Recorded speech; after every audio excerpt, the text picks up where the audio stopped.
Okay, so let's start with the third gear wheelie. I highly recommend you learn second gear wheelies first for two reasons.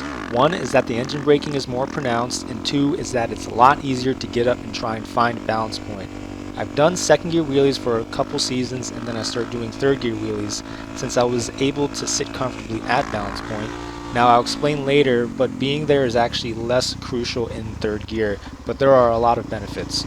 Also, I won't be covering in detail how to use to get the clutch to get the bike up, since it is assumed you already understand how to get the bike off the ground, or you can watch my video on how to wheelie a DRZ for beginners. Okay, so the main differences between the second gear and other higher gears is the engine braking and how easy you can clutch it up. Let's start with the higher gear thing, alright? Third gear, fourth gear, and fifth will have dramatically lower engine braking due to the longer gearing. The bike won't snap back as fast and it won't dive forward as aggressively. This means the length of time between the throttle on and throttle off can be more delayed and it'll feel softer.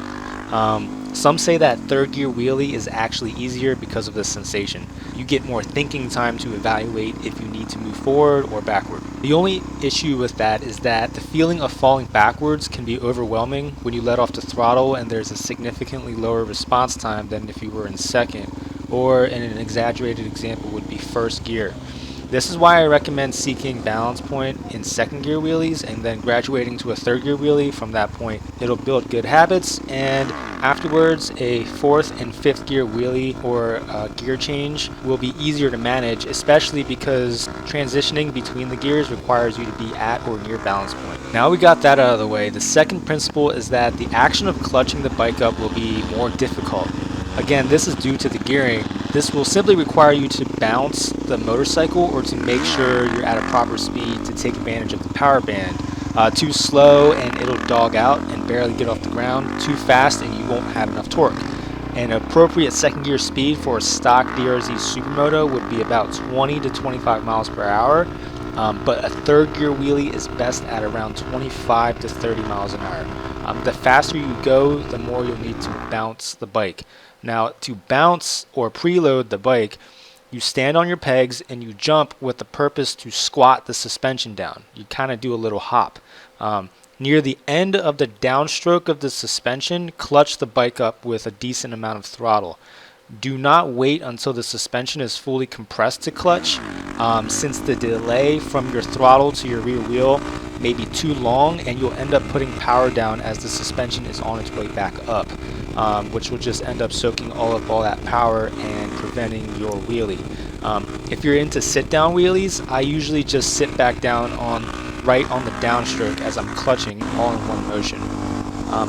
A third gear wheelie at 35 to 40 miles an hour, maybe even 45 miles an hour, might mean your hardest clutch up will get you 3 or 4 feet off the ground, but then you need to chase the extra 2 or 3 feet up to balance point. You can also recover the RPMs you lost by going slightly past balance point with the rear brake. A good tip I always give is when you are covering the rear brake, put a little pressure on it.